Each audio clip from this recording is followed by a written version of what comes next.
Hey, good morning, guys. This is our Daytona 500 starting lineup now.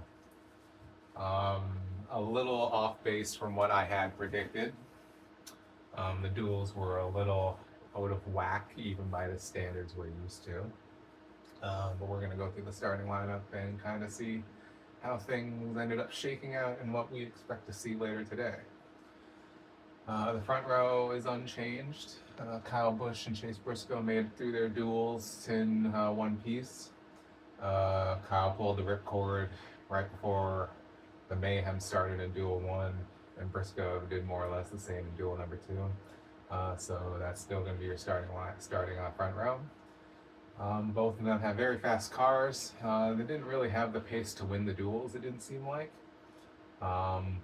But a little bit of attrition and a little bit of a in-race adjustment, and both of those guys should be considered threats to win their first 500. Row two, we got our dual winners, Joey Logano and Chase Elliott. Penske did as Penske does in duel number one.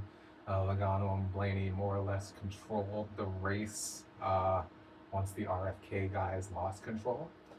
And in the second duel, Chase Elliott pretty much held serve. He had the Chevy guys from his own camp at Hendrick and from Spire more or less controlling the field in the second duel. So it's very much a Ford duel one, Chevy duel two. And you can see that as the order keeps going down. So then obviously we have Ryan Blaney there, and then we have Carson Hocevar starting sixth.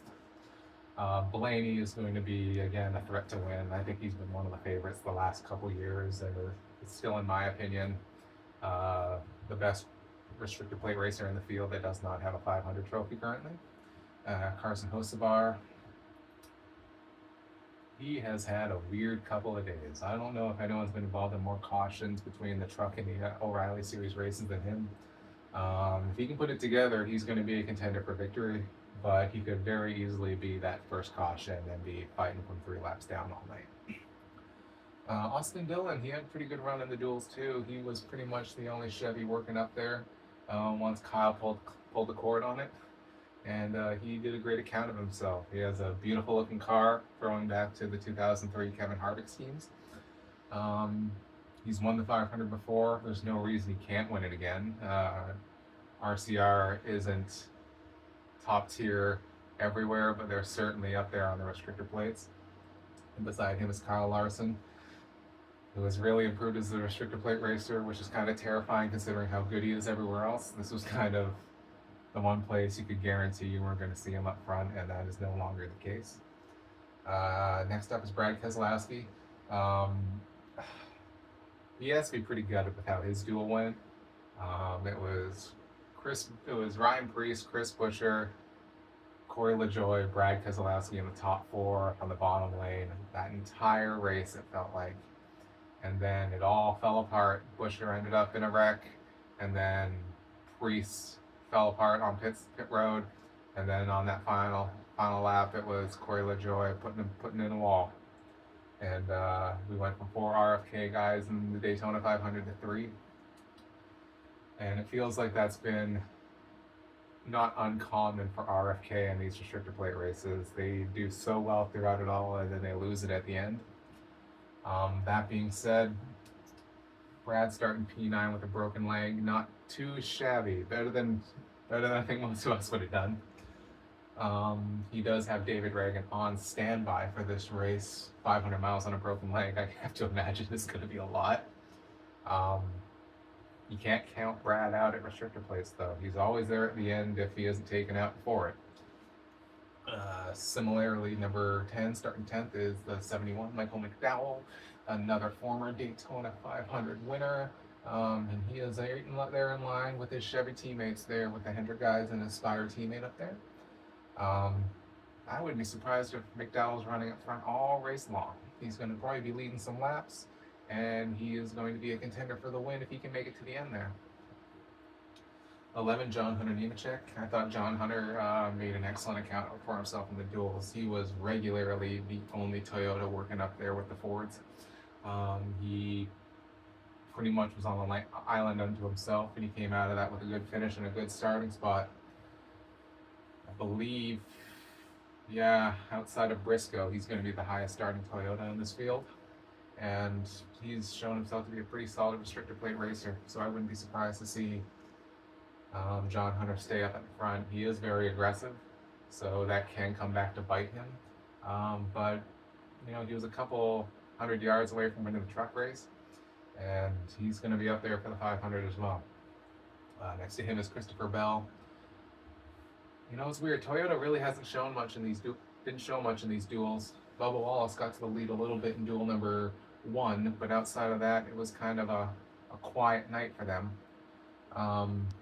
Christopher Bell, he's just another safe pick for these races. If he makes it to the end, he's going to be in contention. But it seems to be a very ordinary 500 for the Gibbs guys so far. 13th SVG in the 97. Excellent. I thought he made an excellent account of himself in the duels. For someone who is still kind of grabbing the hand of this kind of racing, he is very much with the pack at this point. He's not going to be hiding off the end of it. He's probably not going to be dicing for the lead either. But he'll be there. He'll be there when the checkered flag flies, and that's all you can really ask of a guy like him. And who knows? Maybe this is the race where he starts taking some risks and making some big moves. Next to him, the 14th, the 21, Josh Berry. I expect him to be catching up and running up with the Penske guys. Him and Cindric, who we're going to get to in a while. Both very fast cars. It just didn't feel like they got together quite the same way that Logano and Blaney did. And that's of no real surprise. Logano and Blaney have a decade of doing this together. But no, the Fords seem to me like they are the strongest car at Daytona right now. Chevys aren't too far behind, but I expect Barry to make himself known up at the front, working with the Penske guys. Next up, Daniel Suarez. That's the strongest the sevens looked, I think, ever over the Clash and the duels. Suarez has made an excellent account of himself. He's looking like he's been a great fit to that organization. I expect him to he's right within spitting distance with his teammates, the 77 and the 71. He is a restrictor plate race winner. I wouldn't be surprised if we see this entire row make its way to the front, because him and another former Daytona 500 winner, Ricky Stenhouse, single car operation, but a Chevy. What Ricky's going to end up doing. Ricky's going to be flying up to the front, and he's going to either make it there or die trying, it seems like. It's amazing what that man does in a one-car operation, honestly. You can bet your bottom dollar Ricky Stenhouse is going to be leading this 500 at some point. Starting 17th, that's the first big surprise, Casey Mears. Casey Mears caused a caution coming to pit road, went a lap down, got his lap back, and was able to take advantage when Corey LaJoie and Chandler Smith ran into some issues. Both were involved in accidents after the fact. Held his foot to the floor, and he's going to be in the 500. Really impressive for Casey Mears. He is only a handful of starts away from 500 in the touring series, and he deserved every bit of this 500 start. Probably his last one, I would say. He might come back next year, I don't know, but I think he's going to treat this as if it's his last. And he's a former runner-up at Daytona. I think if he's able to finish where he starts, I think that will be a big boon for that organization. They haven't had a lot to be excited for lately, so making the 500 and making a good account of themselves will go a long way. Starting next to him is in 18th, the 34th, Todd Gilliland. Gilliland has been one of the quieter Fords, honestly, this week. Felt like he wasn't able to make many of the moves that his teammate Chandler Smith was able to make in Duel 1. And his teammates, Noah Gregson wasn't too impressive, and neither was Zane Smith. Honestly, it feels like the best front row motorsports car went home this week, which is kind of sad. Gilliland, I feel like, is the best of the rest. That being said, if they're able to all line up together, we know it seems like front row is better as a package than they are alone. Um, and Todd's shown himself to be a pretty solid restrictor plate racer, as has Zane Smith. So I wouldn't count them out, but I would say the odds of that 34 car going to Daytona 500 victory lane a second time is not terribly high. Next up, the 19 of Ryan, it started 19th, the 60 car Ryan Preece. Ryan Preece felt like the fastest car in Duel 1, bar none. He was out in the lead, he controlled the pace, he had his teammates behind him, and then pit stops came and it all fell apart. He's been the most impressive guy this young season so far, and I know we've only had an exhibition race and a dual race so far. Man, what a year for Ryan Preece so far.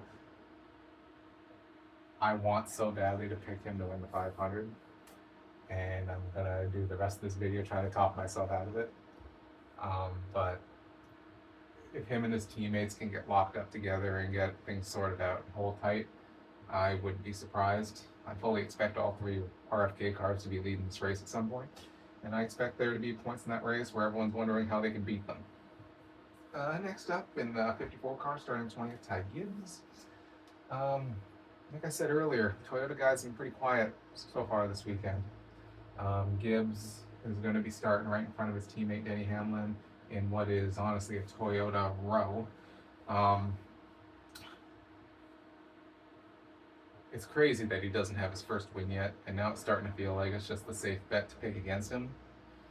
And that's what I'm going to do. I'm going to say Gibbs doesn't get a win. He doesn't even have a top 10 in the 500 yet. I think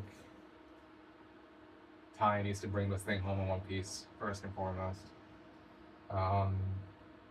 There's a chance Toyota hasn't shown their full hand yet, but they really, outside of Bubba Wallace, really haven't shown the speed. Well, and Chase Briscoe, they really haven't shown the speed to get anything done here. It feels like it's the Ford and Chevy show. Next up, Alex Bowman.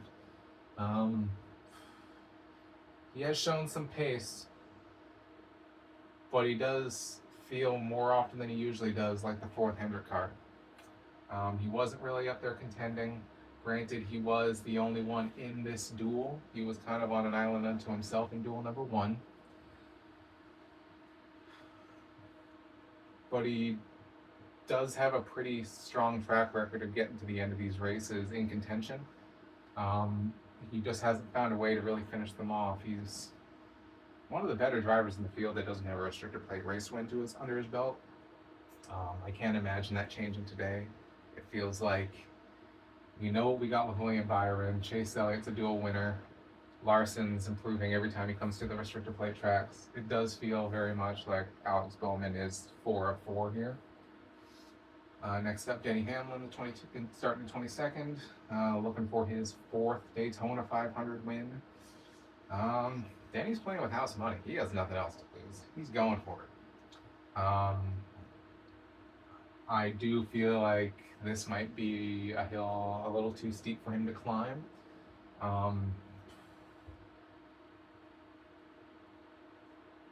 He's been in this position a bunch of times before.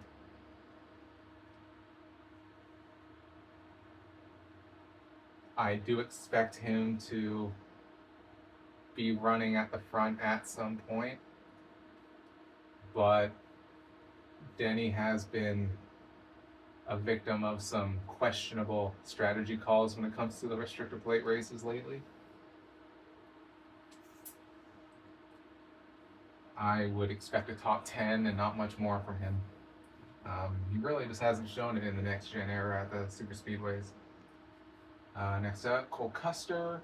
Cole Custer was running way better than he finished in the duels. He was looking pretty impressive running up within the top 10, sometimes in the top 5. He was honestly one of the better Chevys. It was kind of him and Austin Dillon running in front. It's hard to say what we're going to have with Cole Custer. He's another single car Chevrolet.